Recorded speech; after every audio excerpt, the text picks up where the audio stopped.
loves, today we are going to make carrot cake.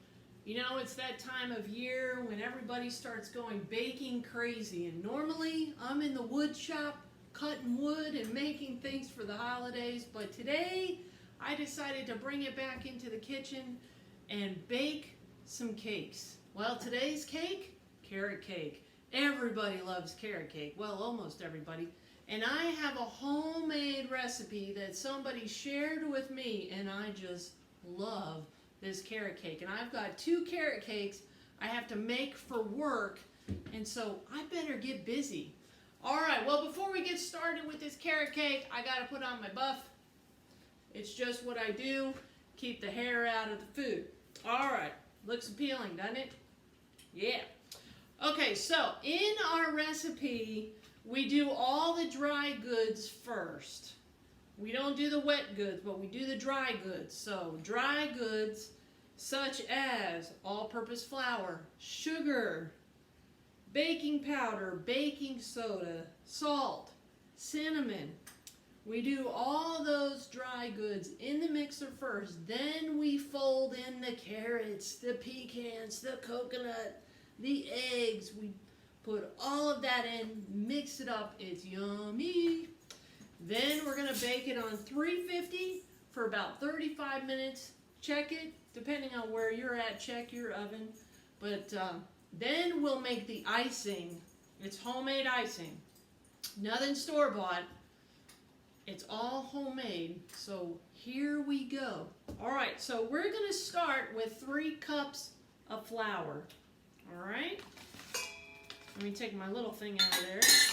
So we got our flour, all-purpose flour, not self-rising, but all-purpose flour. And I use a 1-cup measuring thing here.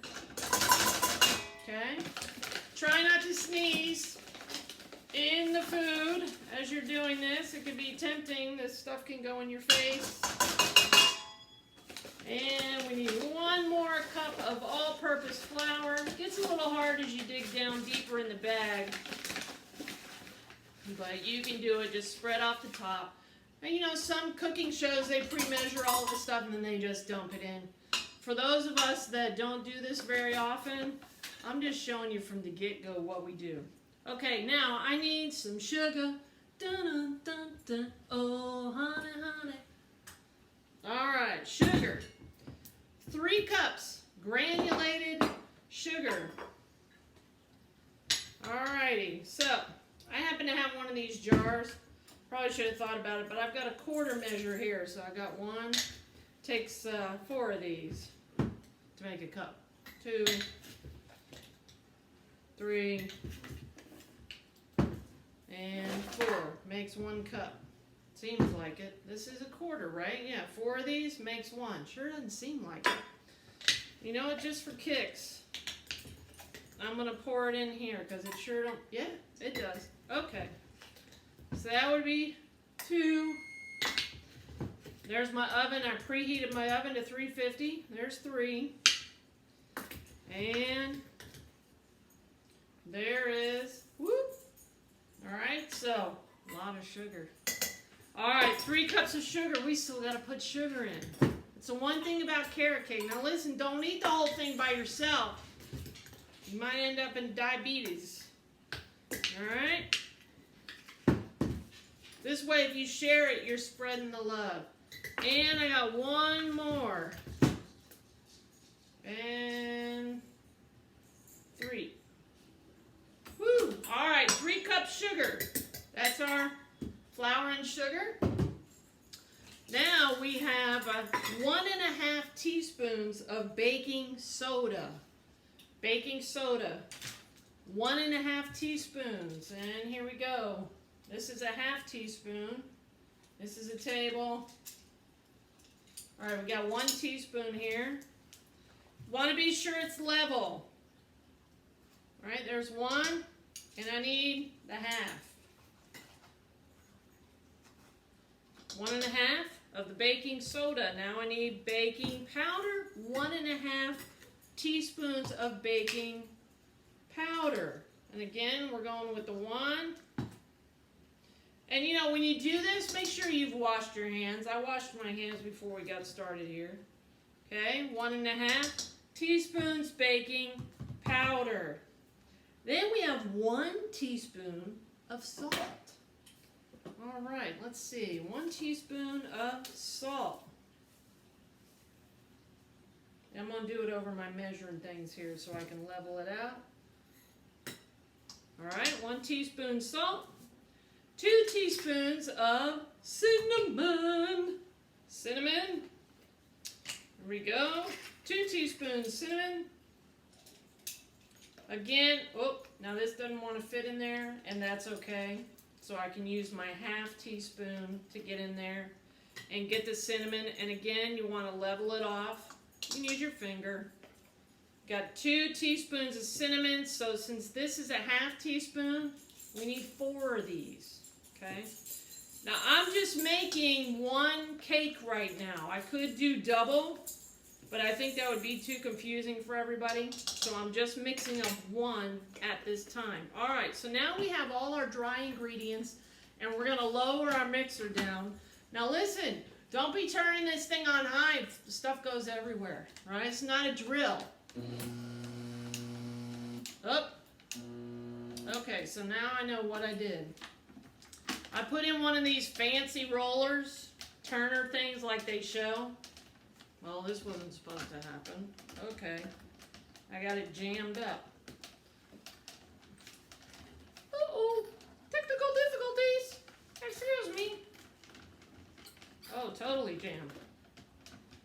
Uh-oh. I think I gotta take a little break.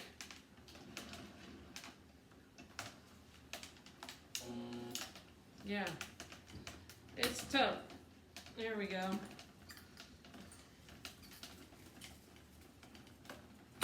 It's this dude right here. Okay, now I know don't use this.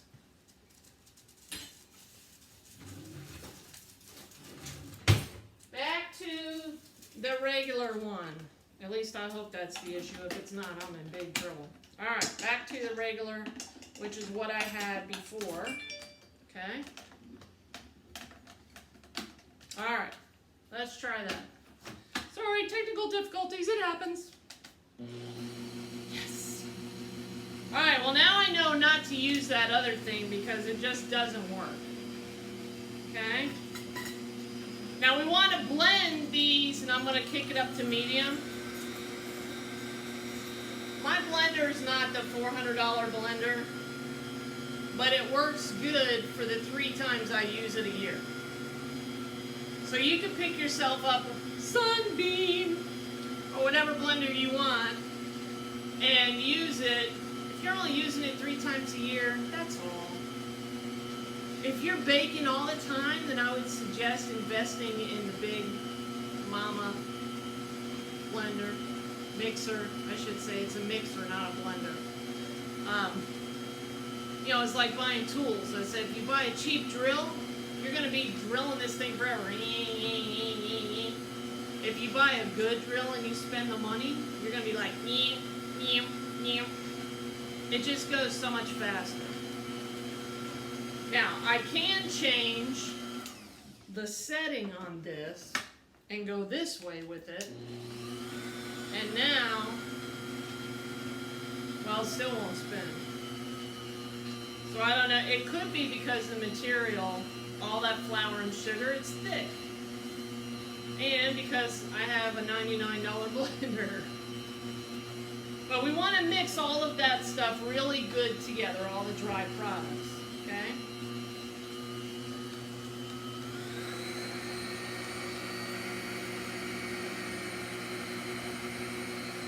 Yeah, it's not wanting to go on its own.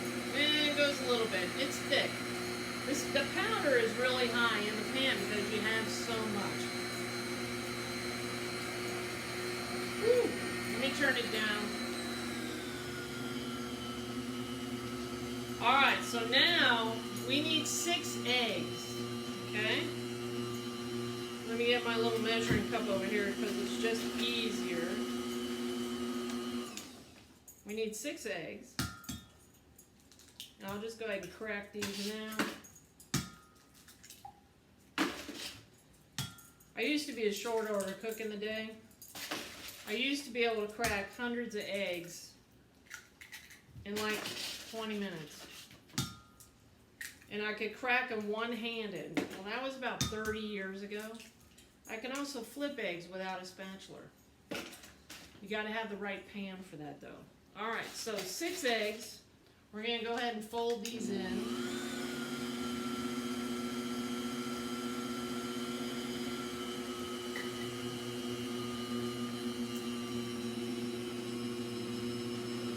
All right.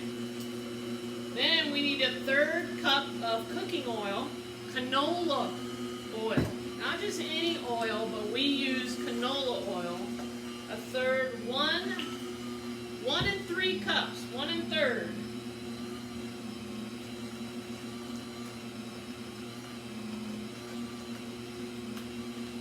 All right, we're gonna fold that in. Okay, we got our 6 eggs. Now my mixer's going. Get that going around. Oh, it's looking yummy. Right now it looks like oatmeal. Alright, then we need... Yay, now it's turning. See all that dry goods that don't like it when it's like that. Now we need to fold in 8 ounces of drained, crushed pineapple. Okay? 8 ounces of drained, crushed pineapple. Throw that stuff in there. Yum. Love it. Fold that in. Okay? Let that get in there. Ooh, that's yummy. We need a tablespoon of vanilla extract. So we have our tablespoon. Put that in there. Okay. Notice we did all our dry stuff first, liquid second. All right. 1 cup chopped pecans. Now you ought to buy the pecans. Some of you can get them chopped, some of you can't. If you can't get them chopped, then you gotta chop them up. We need 1 cup of chopped pecans. I had to chop mine.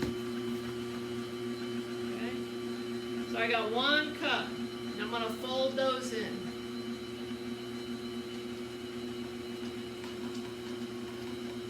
Oh, we're looking good.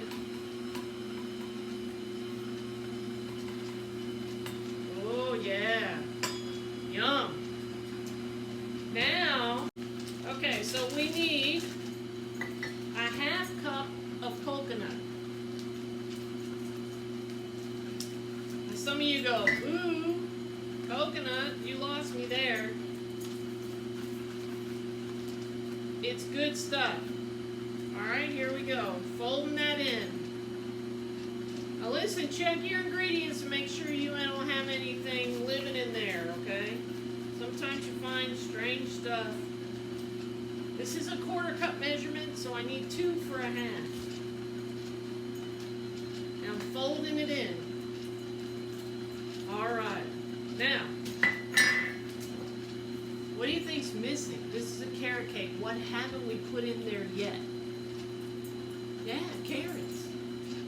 1 pound of cooked carrots mashed up. Now to save time, I already did that. So here's I manually mash, okay? So a hand masher.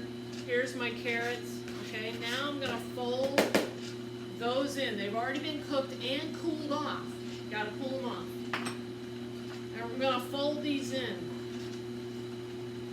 Fold just means you're going to add them little at a time and allow the mixer to do its job and to mix everything together. You're folding it in. Okay? Some fancy word that somebody came up with. I don't know. I thought you fold clothes. I didn't know you fold carrots. But here you go. Folding it in 1 pound of cooked carrots that are mashed. And my mixing bowl is filling up pretty quickly. There's a lot of stuff that goes into this carrot cake, right?